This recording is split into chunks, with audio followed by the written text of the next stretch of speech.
meu nome é Adriana Gonçalves e sejam todos bem-vindos ao nosso canal Leis e Crimes. Nesse canal a gente fala sobre crimes de repercussão e outras histórias interessantes. Antes de começar o tema de hoje, queria pedir para todo mundo se inscrever, se ainda não for inscrito, deixar seu like, ativar o sininho para ver sempre quando a gente solta vídeo novo. E também nos seguir nas nossas redes sociais que estão aparecendo aí, tá bom? Deixa um comentário também, comenta qualquer coisa aí pro YouTube dar mais repercussão pro vídeo da gente, tá bom? O tema de hoje, o vídeo de hoje vai ficar um pouquinho mais demorado do que os que eu costumo fazer normalmente, tá? Por quê? Porque é um assunto que por si só ele é muito complexo, não dá pra explicar muito rápido, entendeu? A história de Death Jeff Dahmer. Tem duas séries na Netflix sobre ele. Tem uma que é Conversando com o Matador, né? Que é Talking with Killer, alguma coisa nesse sentido. E o outro que é Jeff Dahmer mesmo, que é a história, que é um documentário que conta a história dele. Então são dois documentários, eu assisti os dois documentários e pesquisei também em outras fontes. Então assim, o que eu trouxe aqui é um pouco do que tem no documentário da Netflix e um pouco do que eu pesquisei nas outras fontes.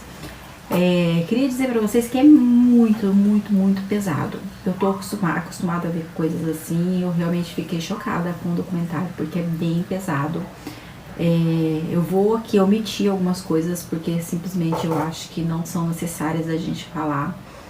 Mas algumas coisas eu vou ter que falar, então assim, é bem pesado, tá? A gente se alguém tiver algum gatilho aí de medo ou de, sei lá, de repúdio, alguma coisa assim, já vou avisando que é bem pesado, tá? Não é uma coisa muito fácil da gente entender, tá?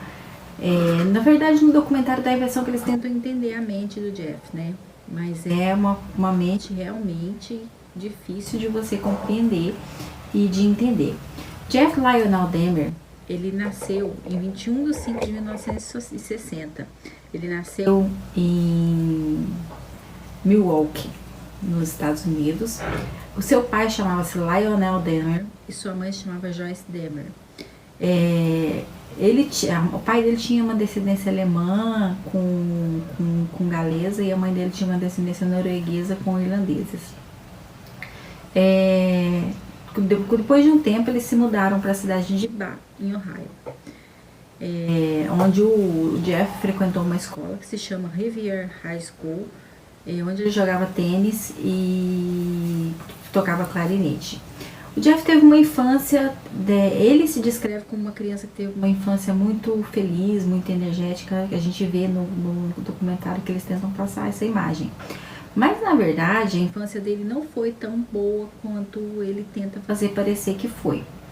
Ele era descrito pelas outras crianças como uma criança bizarra, que fazia coisas bizarras, como por exemplo fingir que estava tendo um ataque epilético, ou então brincar com sapos, sabe, essas coisas assim, bem fora do normal mesmo, assim, não é muito comum.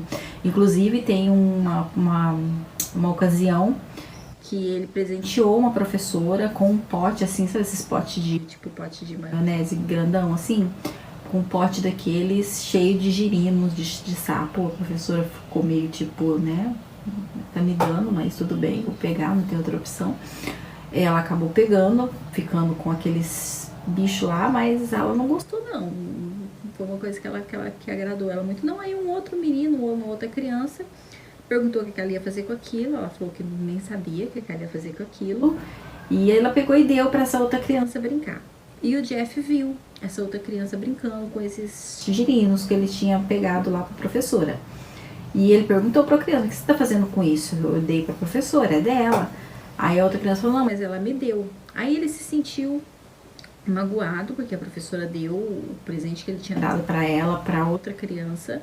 Quer dizer, a professora, na cabeça dele, a professora não tinha feito conta do presente, por mais bizarro que ele seja, né? A professora tinha que aceitar, sei lá, levar para casa, alguma coisa assim. Mas enfim, na cabeça dele, ele foi rejeitado, que ele não aceitou aquela rejeição. Ele brigou com o menino, tomou os girinos dele, levou o pote para a beira do rio. Quando ele chega na beira do rio, dá a impressão que ele vai soltar lá os bichinhos, né? Mas na verdade não, tá? Ele enche o pote com, acho que um óleo, algo assim, tipo um óleo diesel, só pra ver os bichinhos morrerem. Então, assim, era uma criança realmente muito bizarra. E desde pequeno ele sempre teve uma curiosidade muito grande com a morte, com o corpo, com corpos mortos, né? Ele sempre teve um gosto bem diferente, digamos assim, para não dizer bizarro, com esse tipo de coisas. E o pai dele, vendo esse interesse dele nesse tipo de coisa, o pai dele era cientista, tá? Ele vivia viajando muito atrás das coisas acadêmicas dele. A mãe dele tinha diversos problemas de saúde, então ela era uma viciada em remédios, elas tomavam muito ansiolítico, remédio para dormir.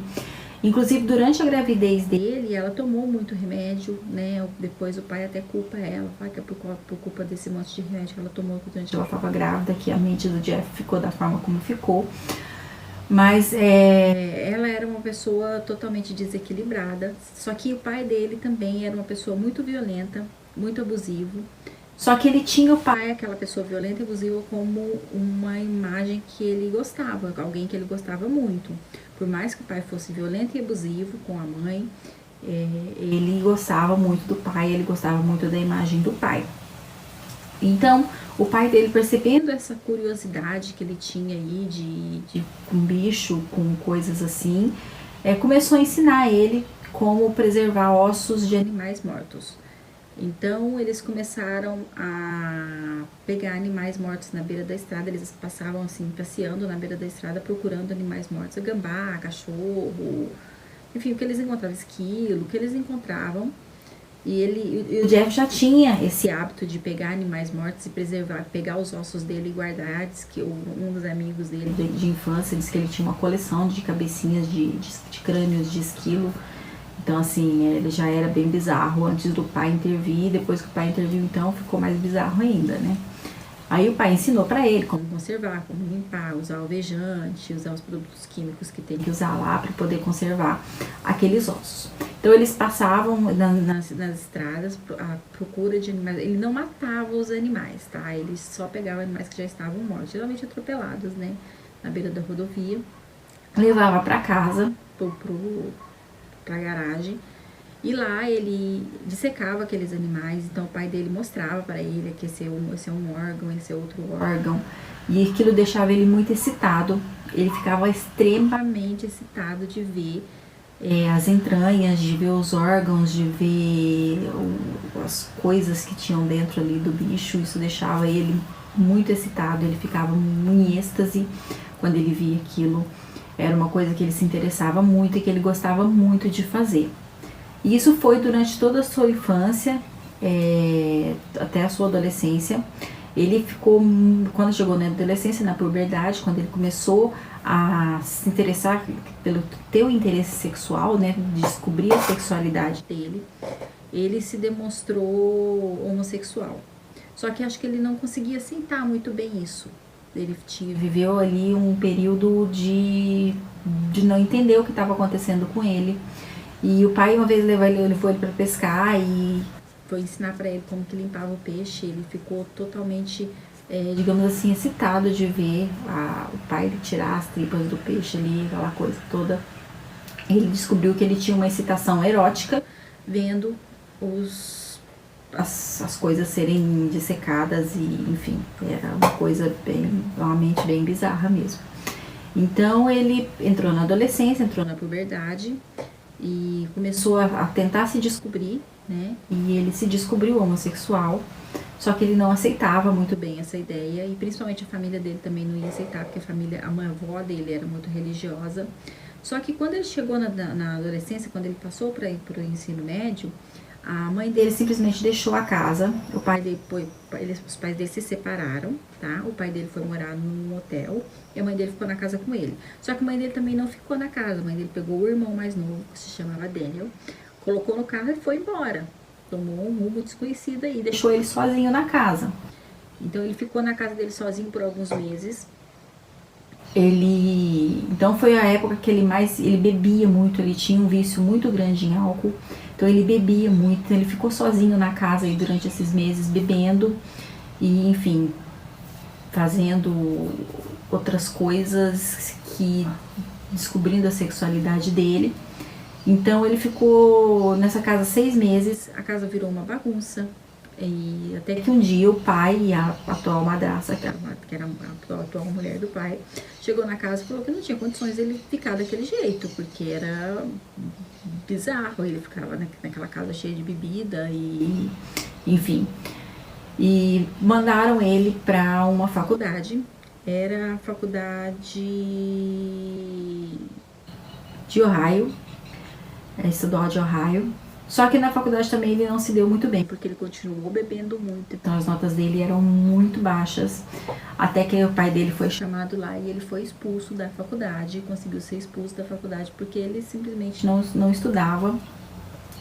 Aí o pai dele falou, não, já que você não quer trabalhar, não quer estudar. E ele chegou a arrumar um emprego, mas também não deu muito certo, por conta que ele foi pego numa praça se masturbando no meio do povo, numa festa, tipo uma festa junina, uma coisa assim. Então o patrão dele falou, não, você não vai continuar trabalhando aqui, não tem condições. Ele chegou a ser preso, depois ele saiu, pagou fiança e saiu. Então assim, ele tinha uns comportamentos muito fora dos padrões da normalidade. E ele pegou e passou aí a sua adolescência. Não se deu bem na faculdade, saiu da faculdade. Aí o pai dele falou, então você vai pro exército. Ele foi pro exército e parece que no exército ele até começou a conseguir se adaptar, mas ele começou também a dopar os soldados e abusar sexualmente deles. E até que ele foi descoberto, também foi expulso do exército. Então ele continuou bebendo muito também. Foi um dos motivos que ele deve ter sido expulso do exército também, que ele tava bebendo muito. Aí no dia 18 de junho, ele tava passeando de carro e uma pessoa pediu carona pra ele, um rapaz, chamava Steven Hicks. Esse rapaz Steven Hicks pediu carona pra ele e levou ele pra casa. Nesse momento ele ainda tava na casa sozinho, tá? Na casa dele, dos pais, quando os pais se separaram. Ele levou ele pra casa, chamou ele pra tomar uma cerveja e conversar e tal. O Steven achou que não tinha nenhum problema. O Steven tava indo pra um show, pra um outro lugar, e ele ofereceu carona e falou, não, a gente vai pra casa, toma alguma coisa, depois a gente vai te levo pro seu show. Só que chegando na casa dele, ele não queria, enrolou, não queria que o Steve fosse embora. O Steve não era homossexual, tá? Mas o Jeff tinha uma atração muito grande por ele. Então ele não queria que ele fosse embora de forma nenhuma. E esse é o gatilho que ele tinha para cometer os crimes dele. Porque a obsessão dele, isso tem nas fitas que tem das gravações das gravações dos depoimentos dele, que a maior obsessão dele era em manter aquela pessoa com ele. Ele não queria ficar sozinho. Então, como ele encontrava maneira de manter? Porque as pessoas vêm e vão, ninguém vai ficar obrigado com ninguém. Então, uma forma que ele encontrou de manter aquela pessoa com ele era matando e dissecando a pessoa para manter ela com ele. E a primeira pessoa que ele fez isso foi com Steven Hicks. Steven Hicks tinha, deixa eu só olhar aqui a idade dele, 18 anos na época, e foi o primeiro crime que ele cometeu. Então ele pegou, o Steven quis ir embora, por fim ele viu que não ia dar certo, quis ir embora. E falou, não, vou embora, você não vai me levar a nada, então eu vou embora. Só que a hora que ele se virou para ir embora, o Jeff deu na cabeça dele com um halteres, né, esses halteres de peso de 5 quilos, que provocou um dano considerável na cabeça do rapaz. E depois estrangulou ele com o próprio halteres, né, segurou assim, estrangulou ele e matou ele. Depois que ele estava morto, ele não sabia o que ele fazia com o corpo. Ele pôs o corpo picadinho, digamos assim. Ele fez alguns picadinhos do corpo e colocou em sacos plásticos pretos, colocou no carro e ia levar para jogar em algum lugar. Só que nesse ir levar para jogar em algum lugar, ele pegou e encontrou com policiais. E sim, o Jeff foi pego muitas vezes, gente. A polícia muitas vezes não pegou, mas não pegou. Pegou, mas não conseguia realmente impedir que ele continuasse. Se aquela vez, se dessa primeira vez, por exemplo, o policial tivesse encontrado o corpo dentro do carro e já tivesse prendido o Jeff ali, teria impedido os outros 16 assassinatos que ele confessa que cometeu, que pode ter sido mais. 17 são que ele confessa, tá? Então, ele tava bêbado. O guarda parou ele, conversou com ele, falou pra ele: não, vai embora, deixe que você volte pra casa, não dirija mais assim, e eu não vou te multar, e vai ficar por isso mesmo. E acabou ficando por isso mesmo. Ele deu meia volta com o carro e voltou pra casa com o corpo dentro do carro. Colocou o corpo embaixo da casa, tipo num porão que tinha, e deixou ali. E ele chegou a colocar no ácido, tirou a carne, dissolveu a carne no ácido, pegou os ossos e bateu em todos os ossos, quebrou com o martelo para virar pó, e jogou as coisas do Steve fora, e pegou o Steve, colocou num tipo de um cano, os restos mortais dele num tipo de um cano debaixo da casa e deixou lá, debaixo da casa. Ele ficou sem cometer outro crime durante 10 anos, tá? A saga de crimes dele ficou 10 anos sem cometer crime, porque ele ficou muito chocado com aquele crime, que ele não imaginava que ele conseguiria matar. Mas isso deixava ele muito excitado, era uma forma que ele tinha de conseguir sentir prazer. Então, a morte do Steve foi em 1978, tá? Depois, em 87, ou seja, quase 10 anos depois, ele matou um outro jovem que se chamava Steven Talmy. Ele tinha 25 anos. Esse jovem ele matou num hotel. Ele não se lembra do que aconteceu, ele bebeu muito. Ele só se lembra que acordou do lado do corpo, do lado do rapaz que já estava morto. E aí ele saiu do hotel, comprou uma mala grande, pegou o corpo, colocou dentro dessa mala, levou para casa. O hotel chamava Hotel Ambassador, só para ter título de conhecimento. Levou para casa e fez a mesma coisa, picou em pedacinhos. E ele tinha às vezes o hábito de guardar o crânio, porque ele já tinha esse hábito de criança. Então ele conservava o crânio, às vezes ele conservava a cabeça inteira e às vezes ele conservava o crânio. Quando ele conservava a cabeça inteira, ele conservava na acetona, assim, e às vezes ele conservava os órgãos genitais também das vítimas dele. Eu não vou saber falar assim todas, porque, igual eu falei, é realmente muito complexo para você estar falando de um por um, mas o documentário mostra bem isso. Realmente tem que ter estômago para assistir, porque não é fácil. Então esse foi a segunda vítima dele. E a partir daí ele viu que ele podia, que ele conseguia, e a partir daí ele foi bem direto mesmo. Também em 87 ele matou um que se chamava James Doxter,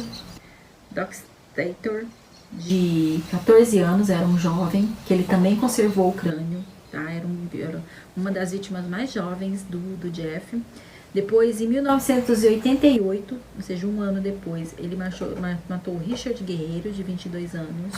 Também mutilou, e ele tirava a carne dos ossos e colocava os ossos para desmanchar no ácido, e a carne muitas vezes ele fazia uso para comer mesmo, tá? Ele usava para comer. Então, assim, era bizarro. Ele comia o coração, ele comia, enfim, ele comia a carne das vítimas que ele fazia.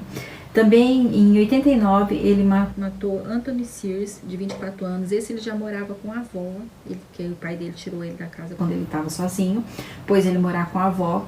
Nesse ele morava com a avó, ele matou esse menino no porão da casa da avó dele. E também se desfez do corpo, a avó ressentia um cheiro, porque o corpo em decomposição é um cheiro que o ser humano tende a repelir, né? Mas ele falava que eram as coisas de taxidermia dele, que eram os bichos que ele matava lá, que ele usava para fazer as taxidermia dele, e acabou enrolando a avó dele e acabou ficando por isso mesmo. Do Anthony Sears, ele conservou não só a cabeça, ele conservou a cabeça inteira e os órgãos genitais na acetona, tá? Em 1990, foi quando ele foi morar sozinho num apartamento. Ele alugou um apartamento numa região pobre, onde viviam muitos negros e latinos, que eram as principais vítimas do Jeff. Por quê? Porque assim, geralmente essas pessoas não tinham quem reclamasse por elas. E mesmo que elas viessem a reclamar, a polícia não ia dar muita bola, porque são negros e latinos. E a gente sabe como funciona um pouco o preconceito. E principalmente nos Estados Unidos daquela época, né, tinha bastante preconceito. Hoje talvez esteja um pouco menos, não sei, mas naquela época era um preconceito muito grande. Então aquelas pessoas eram pessoas que ficavam isoladas ali. E mesmo que viesse reclamar, que alguma mãe viesse reclamar que o filho sumiu, não, a polícia não ia ficar procurando, nem dar muita atenção pro que eles falavam. Nesse local onde o Jeff morava sozinho, ele tinha uma vizinha. E essa vizinha se ligava para a polícia quase que diariamente para reclamar do mau cheiro do quarto dele, para reclamar dos barulhos que ela ouvia, dos gritos. Mas a polícia nunca foi lá averiguar, nunca foi lá ver o que estava sozinho. Também em 90, já nesse apartamento, ele matou Raymond Smith, de 32 anos, e Edward Smith, de 27 anos. Também são dois rapazes que ele matou. Aí ele já começou a frequentar bares LGBT, bares de homossexuais. Então ele começou a levar homossexuais para casa dele. Dizia que era para tirar fotos e depois ele às vezes ele até tirava mesmo algumas fotos e depois ele acabava por matar essas pessoas.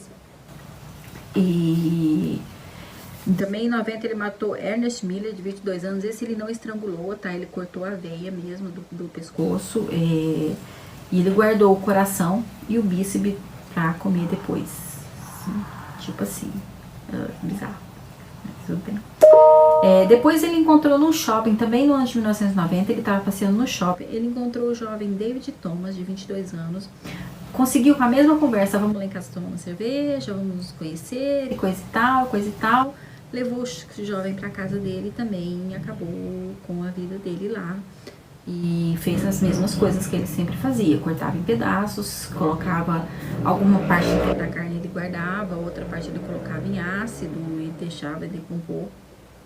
E geralmente ele desmembrava também as vítimas dele. Em 91 ele matou Kurt Straub, de 17 anos, que ele também desmembrou e enfim, deu o mesmo fim. Em 91 também ele matou Aaron Lindsay. Esse Aaron Lindsay, ele tem uma peculiaridade. Foi quando o Jeff começou a testar um tipo, digamos assim, diferente de lobotomia. Um tipo meio primitivo de lobotomia. Ele pegava uma furadeira, ele furava o cérebro da pessoa de uma forma que ele sabia que no local que ele sabia que não saía sangue, e injetava ácido clorídrico no cérebro da pessoa. O que ele queria? Porque ele estava cansado, ele queria que as vítimas ficassem com ele. Então, quando ele matava e o corpo ia se decompor, ele tinha que se desfazer do corpo, porque não tinha como ele ficar com aquele corpo em decomposição. Então, ele queria que uma vítima ficasse com ele como se fosse um zumbi. Tipo, ficasse totalmente à mercê dele, como se fosse realmente um zumbi. Então ele tentou fazer isso com esse Aaron Lindsay, porém não deu muito certo e ele morreu. Então ele teve que dar o mesmo fim que ele deu para os outros. Depois disso ele matou Tony Ruggles, de 31 anos. Com Tony ele chegou a ter um relacionamento mais... quase chegando a um relacionamento afetivo. Porém, quando o Tommy disse pra ele que ia embora, ele pegou e matou o Tommy com uma martelada na cabeça. Ele não aceitou ele não aceitava que as vítimas deles fossem embora. Mesmo a vítima falando, eu vou só trabalhar, depois eu volto. Mas ele não aceitava. Depois ele matou Conrad Stanford, de 14 anos. Esse caso também foi um caso que prejudicou muito e deixou a polícia ali de Milwaukee, do local onde ele morava, muito, passou uma vergonha muito grande. Porque o menino tinha 14 anos, tá? Ele fez a mesma lobotomia que ele tinha feito no outro, só que nesse ele conseguiu acertar um pouco. O menino ficou totalmente desnorteado, então ele saiu para comprar cerveja, o menino ficou sozinho em casa. O menino saiu totalmente nu pela rua e totalmente desnorteado, não falava coisa com coisa. 3 mulheres encontraram ele, chamaram a polícia, jogaram um cobertor por cima dele, chamaram a polícia. A polícia veio dessa vez, só que o Jeff disse que ele era um namorado e que ele tinha bebido muito, então ele estava fora de si porque ele tinha bebido muito, e que era uma coisa normal, que era uma coisa de namorados. A polícia, como não queria enfrentar talvez aquela situação, chegou a entrar na casa do Jeff, mas não olharam nada de interessante, e pegaram o menino, não confirmaram a idade dele, mesmo as mulheres falando ele é uma criança, as polícias não confirmou a idade dele, e devolveram ele para o lugar seguro, que seria a casa do Jeff, né? Jeff colocou mais ácido clorídrico no cérebro dele, ele acabou também falecendo. Ele também guardou os órgãos genitais e a cabeça dele para conservar. Em 1991, ele matou Matt Turner, de 20 anos, em Chicago, quando ele estava em Chicago. E ele chamou o Matt Turner para ir com ele para a cidade dele. E ele foi, enfim, teve o mesmo fim que os outros. Em 91 também ele matou Jeremias Weinberger, de 23 anos. Nesse ele tentou fazer lobotomia com água fervente no cérebro, também não deu muito certo. Lembrando que ele furava o cérebro das pessoas com furadeira, tá, gente? É uma coisa meio bizarra. Também em 91, ele matou Oliver Lacey e Joseph Bradford, que foi a sua última vítima. Essa vítima, o Joseph Bradford, ele ficou 2 dias na cama do Jeff, até entrar em estado de decomposição ali na cama dele mesmo. E com ele ainda na cama, ele tentou fazer uma outra vítima que se chamava Tracy Edwards, 32 anos.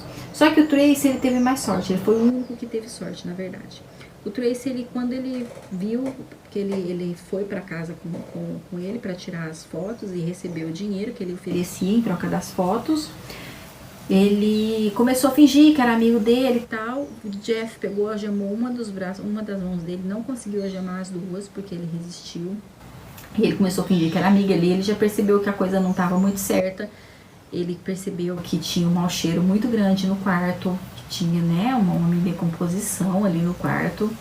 Então, ele começou a perceber que a coisa ali não era uma coisa legal e que ele tinha que sair dali, senão ele ia morrer. Ele sabia disso. Então, ele começou meio que a enganar o Jeff, como se você é meu amigo, você votou de boa, a seduziu ali o Jeff um pouquinho. E no primeiro vacilo que o Jeff deu, ele conseguiu abrir. O Jeff tinha 8 trancas na porta, ele conseguiu abrir todas e sair correndo pela rua, seminu. E por sorte encontrou com a polícia, bem próximo, e falou pra polícia, com uma algema na mão ainda. A princípio, o que a polícia queria era só tirar a algema dele, tá? A polícia a princípio nem foi na casa do Jeff por conta do que ele tinha feito. Eles foram porque ele tava com uma algema no braço e eles precisavam da chave para poder tirar a algema, porque a chave deles era uma algema diferente da algema da polícia. Então eles precisavam de uma chave diferente da chave, tinha que ser a chave que o próprio Jeff tinha. Então eles voltaram, fizeram o Tracy voltar pro apartamento para poder confrontar o Jeff e pedir a chave. O Jeff disse que não tinha acontecido nada, que era uma coisa de namorados e que ele tinha concordado, que não sei o que. Enfim, e o Tracy disse que não. Aí ele foi até o quarto para buscar as chaves. O policial falou, não, eu vou com você. Ele foi até o quarto, o policial desconfiou, porque tinha um cheiro horrível no quarto, né? Podemos imaginar. E quando ele abriu a gaveta, tinha muitas fotos. E o policial pegou essas fotos para ver. Quando o policial pegou essas fotos para ver, ele ficou horrorizado, porque as fotos eram não só das pessoas vivas, mas também das pessoas que ele desmembrava, das partes das pessoas esquartejadas. E ele também encontrou no quarto dele os cérebros, os crânios que ele conservava. E aí foram encontrando coisas, chamaram reforços. E aí encontraram um galão, tipo um tambor, com restos mortais dentro. Eles não sabem nem de quantas pessoas. Tinha um mau cheiro horrível. Encontrou um moço morto na cama. Encontrou várias partes de corpos dentro da geladeira. Inclusive esse último Tracy, o Jeff disse pra ele que queria escutar o coração dele, porque ele ia comê-lo depois. Então assim, eles tinham várias partes de corpos na geladeira, dorsos inteiros, perna, braço, enfim, né, cabeça, órgãos internos. Ele tinha tudo ali na geladeira pra ele comer depois. Ele realmente comia, né? No documentário tem a cena dele, lógico, né, bem nojento, bem bizarro, estranho, sei lá. Causa uma certa repulsa, né, na gente. Mas ele ficou, tanto que ele ficou conhecido como canibal de Milwaukee, né? E ele cometeu esses crimes e a polícia começou a encontrar coisas ali no quarto dele, encontrou as coisas que ele tinha em conserva, as cabeças, as genitálias que ele tinha em conserva, encontrou fotos, documentos, ele guardava todos os documentos das pessoas que ele matava. Então encontraram todos os documentos. E aí a polícia levou ele preso e foi fazer a identificação desses corpos, que não foi muito fácil, porque naquela época não tinha DNA como hoje. Então você imagina você juntar ali, é como montar um quebra-cabeça. Tem um perito ainda fala que é como montar um quebra-cabeça, porque você tem que juntar as partes do corpo das pessoas certas, né? Tipo assim. E o Jeff foi preso. Ele não resistiu à prisão. Inclusive, ele falou pro policial na hora que ele foi preso, pro policial já matar ele ali mesmo, porque ele merecia morrer pelo que ele tinha feito. Mas ele foi preso na cidade de Wisconsin, que é onde ele morava, no estado de Wisconsin. Não tinha pena de morte, mas tinha pena de prisão perpétua. Ele confessou os 17 crimes. Tem ali as fitas com as confissões dele, tem no Netflix também. E ele lembra-se detalhadamente de cada uma das vítimas, de cada um dos crimes, de como ele cometeu cada um dos crimes dele. Ele diz que não entende a própria mente dele. Eu creio que nem os psiquiatras disseram que ele não é uma pessoa doente, que ele não é uma pessoa que tem um problema psiquiátrico. Ele é uma pessoa realmente ruim, não sei explicar. E então ele foi preso, ele pegou prisão perpétua por 17 assassinatos, tentado violento ao pudor, tentativa de estupro, enfim, vários outros crimes aí. Ele pegou prisão perpétua. E dentro da prisão, um tempo depois, dentro da prisão, ele estava com Christopher Scaver, que é um outro preso que estava junto com ele. Então, no dia 28 de 11 de 1994, perdão, ele foi encontrado morto. Aí, assim, as fontes variam muito. Algumas dizem que o Christopher matou ele por matar, outros dizem que ele tentou abusar do Christopher, por isso que o Christopher matou ele. Mas, enfim, ele morreu espancado dentro da cadeia no ano de 1994. Sobre o diagnóstico dele do psiquiatra, o psiquiatra diagnosticou ele com parafilia ou necrofilia, que é aquela pessoa que tem desejo sexual por corpos, por pessoas mortas. Então, bem, ele teve esse fim, ele acabou aí morrendo dentro da cadeia, espancado por um outro preso. Enfim, é uma história super pesada, é uma história bem nojenta até, né? E espero que vocês tenham gostado. Se vocês tiverem interesse de assistir, eu vou deixar aqui no cantinho algumas coisas que tem na internet, no YouTube. Deixo recomendado para vocês que assistam a série do Dahmer no Netflix, se vocês tiverem estômago, porque realmente ela é muito pesada mesmo. Tem cenas horríveis. Mas para quem tem curiosidade e gosta do assunto, acho que vale a pena assistir, tá bom? Essa foi a nossa história de hoje. Espero que vocês tenham gostado. Deixem aí nos comentários se vocês já conheciam essa história, se vocês já tinham assistido a série, se vocês vão assistir agora, depois que eu contei, e se vocês gostaram, tá bom? Aguardo todo mundo. Tchau, até o próximo vídeo.